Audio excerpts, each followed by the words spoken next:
పెళ్ళైనా పండగైనా వేడుక ఏదైనా పట్టుచీరల ప్రత్యేక వేదిక వారాహి సిల్క్స్. సమస్యలు ప్రపంచానికి తెలియకపోతే వాటి పరిష్కారం కూడా కాదు. కాబట్టి మీరు మాట్లాడాలి.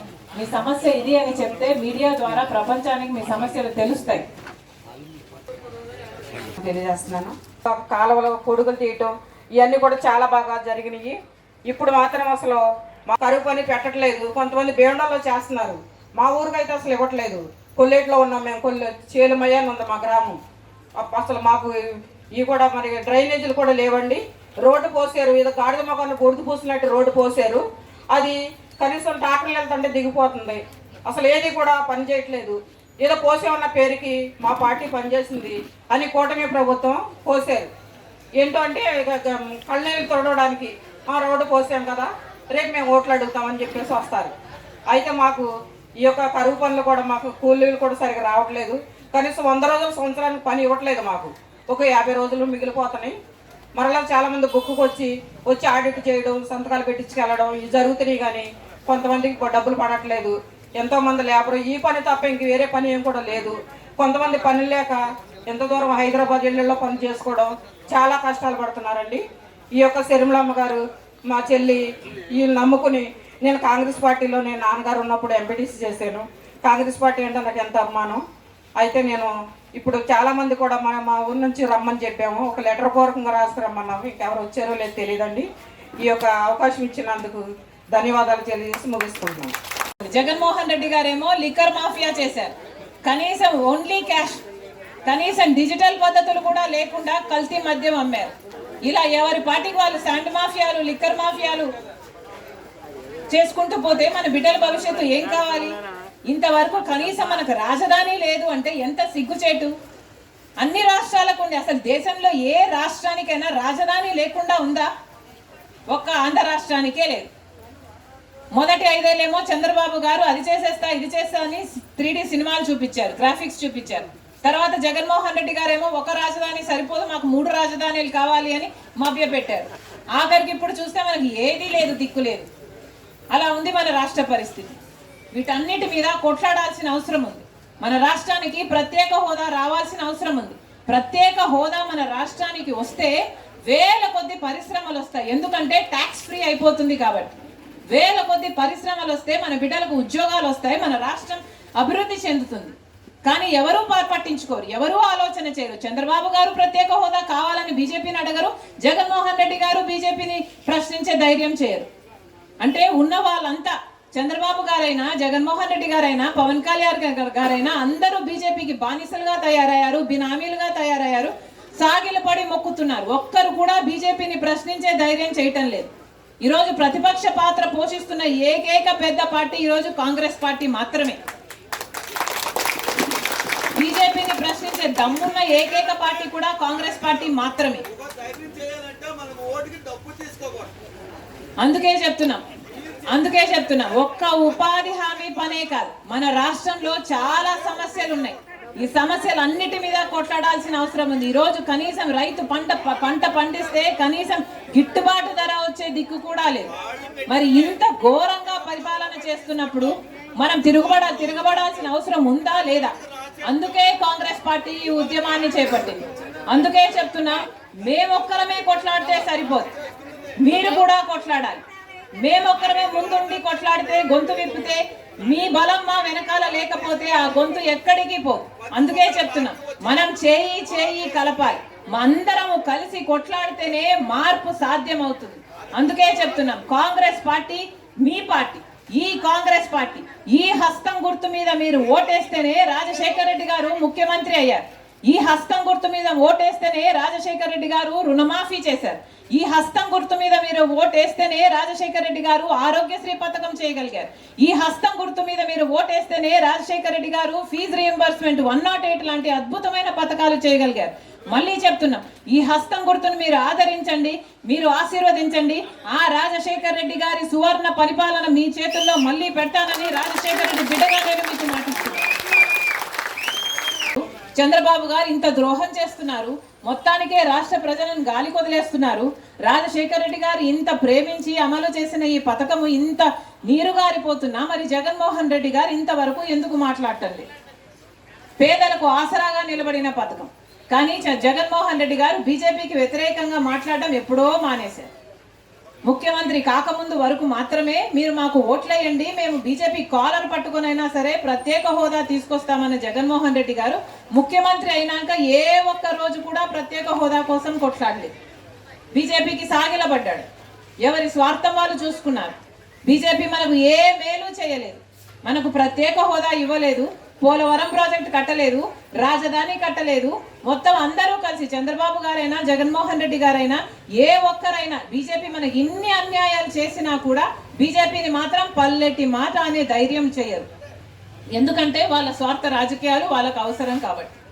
ఈరోజు బీజేపీకి వ్యతిరేకించి నిలబడిన ఏకైక పార్టీ ఒక్క కాంగ్రెస్ పార్టీ మాత్రమే. అసలు మన రాష్ట్రం ఎంత దయనీయ స్థితిలో ఉంది అంటే పక్క రాష్ట్రాలందరికీ అన్నిటికీ రాజధానీలు ఉన్నాయా?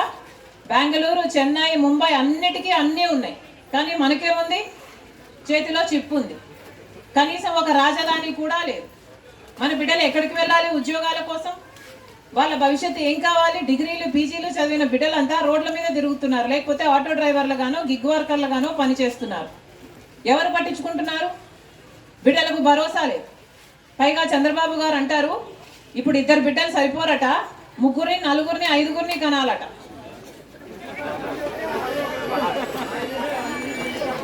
ఉన్న బిడ్డలకే దిక్కు లేదు, 2, 3, 4 కడాలట.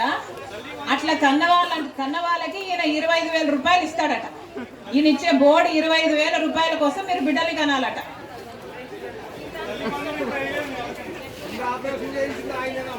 ఇప్పటికే ఆరోగ్యశ్రీకి చంద్రబాబు గారు 3,000 కోట్ల రూపాయలు బకాయిలు పెట్టారు. ఫీజు రీయింబర్స్మెంట్ కి 6,000 కోట్ల రూపాయలు బకాయిలు పెట్టారు. ఇప్పటికే కరెంటు ఛార్జీలు చంద్రబాబు గారు ముఖ్యమంత్రి అయిన తర్వాత ఈ 2 ఏళ్లలో మీ మీద 15,000 కోట్ల రూపాయలు వేశాడు. ఇదంతా సరిపోలేదు. ఇప్పుడు ఈ బిడ్డలు సరిపోరట, మళ్ళీ బిడ్డలు కనాలట, మీకు దానికి 25,000 ఇస్తారట. బాగుపడడానికి గ్రామాల అభివృద్ధి కోసం ఉపాధి హామీ పనిని ఇక చెయ్యబోరు. ఆఖరికి ఆ కాంట్రాక్టర్ కు లేబర్ సప్లై చేయడానికి మాత్రమే గ్రామాలు తరమవుతాయి అన్నమాట. ఇంతగా తూట్లు పొడుస్తున్నా, ఇంతగా దీన్ని నీరు గారుస్తున్నా. ఇది ఎక్కడి అన్యాయం అని అడుగుతుంది కాంగ్రెస్ పార్టీ. ఇది కాంగ్రెస్ పార్టీ తెచ్చిన పథకం, పేదల కోసం తెచ్చిన పథకం, వాళ్ళ ఆసరా కోసం తెచ్చిన పథకం. ఎవరూ కూడా ఆకలి చావులు చావకూడదు, నిరుద్యోగంతో బాధపడకూడదు, చిన్న పనైనా చేసుకోగలగాలి, అలా 100 రోజులు చేసుకోవాలి అని తెచ్చిన పథకం. ఇప్పుడు బీజేపీ చెప్తున్నది మేము 100 రోజులు కాదు 125 రోజులు ఇస్తామని గొప్పలు చెప్పుకుంటున్నాం. కాంగ్రెస్ తెచ్చిన పథకము 100 రోజులే, మేము 125 రోజులు ఇస్తాము అని ఇప్పటికే గొప్పగా పబ్లిసిటీలు చేసుకుంటున్నాం. మేము ప్రశ్నిస్తున్నాము, గత సంవత్సరమే చంద్రబాబు గారు ముఖ్యమంత్రి అయిన తర్వాత గత సంవత్సరము అంచనా వేస్తే కూడా కేవలము 52 రోజులు మాత్రమే పని ఇచ్చారు.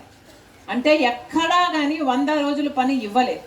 సగటున చూసుకుంటే మన రాష్ట్రంలో 52 రోజులకు మించి పని ఎక్కడా ఇవ్వలేదు. అంటే 52 రోజులు కూడా పని ఇవ్వని వాళ్ళు 125 రోజులు పని ఇస్తామని కొత్త చట్టం తెస్తుంటే మనం అందరం తప్పట్లు కొట్టాలట. ఇదేమైనా నమ్మేటట్టుందా? చట్ట ప్రకారము 100 రోజులు పని ఇవ్వాలి అని చట్టంలో ఉంది. 10 సంవత్సరాలుగా ఏ సంవత్సరము 100 రోజులు పని ఇచ్చింది లేదు.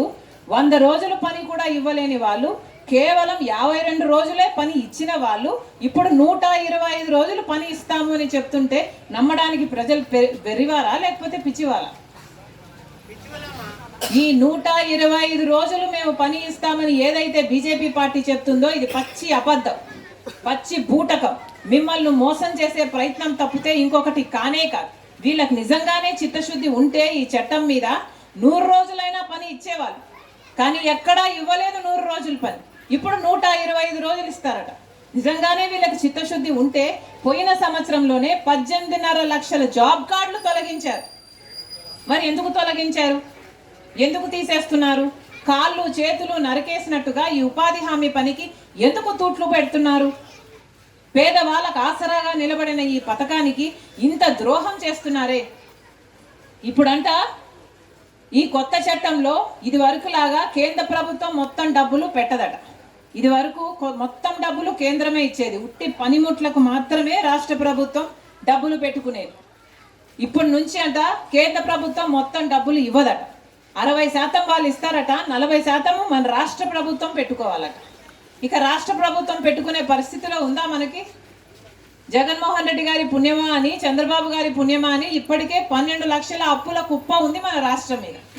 కనీసం ప్రభుత్వ ఉద్యోగస్తులు కూడా జీతాలు ఇచ్చుకోవడానికి డబ్బు లేవు, అప్పులు చేస్తున్నాం. అలాంటిది ఇప్పుడు ఉపాధి హామీ పని కూడా 40% డబ్బులు రాష్ట్రం పెట్టుకోవాలి అంటే చంద్రబాబు గారు ముమ్మాటికి పెట్టుకోలేరు. కానీ నిస్సిగ్గుగా చంద్రబాబు గారు ఇదే చట్టానికి కేంద్రం పార్లమెంటులో మద్దతు ఇచ్చారు. టీడీపీ అయినా జనసేన అయినా వీళ్ళందరూ మద్దతు ఇచ్చి ఇప్పుడు చంద్రబాబు గారు ఉపాధి హామీ పనికి డబ్బులు ఇవ్వండి అని మళ్ళీ కేంద్రం చుట్టూ తిరుగుతున్నారు. కాంగ్రెస్ పార్టీ ప్రశ్నిస్తుంది, అక్కడ మీరు మద్దతు ఇవ్వడం ఎందుకు, మళ్ళీ ఇప్పుడు సిగ్గు లేకుండా అడుక్కోవడం ఎందుకు? ప్రజలకు సమాధానం చెప్పాల్సిన అవసరం ఉంది. అసలు 40% డబ్బులు పెట్టుకునే పరిస్థితిలో మన రాష్ట్రం లేదు. అంటే ఇది ఆఖరికి ఎలా తయారవుతుందంటే మన దగ్గర డబ్బులు లేవు కాబట్టి 40% పనులు మనం చంద్రబాబు గారు పనులు పెట్టరు, ఇక 40% పనులు రాష్ట్రం పెట్టుకోదు కాబట్టి 60% నిధులు కేంద్ర ప్రభుత్వం ఇవ్వాల్సిన అవసరం కూడా ఉండదు. అంటే ఆఖరికి మొత్తానికి ఉపాధి హామీ పనిని ఒక గుండు సున్నా చుడుతున్నారన్నమాట. ఇంతమంది తరలి వచ్చారు. ప్రతి అక్కకు, ప్రతి చెల్లికి, ప్రతి అన్నకు, ప్రతి తమ్ముడికి మీ రాజశేఖర రెడ్డి బిడ్డ శిరస్సు వంచి చేతులు జోడించి మనస్ఫూర్తిగా నమస్కరించుకుంటాను.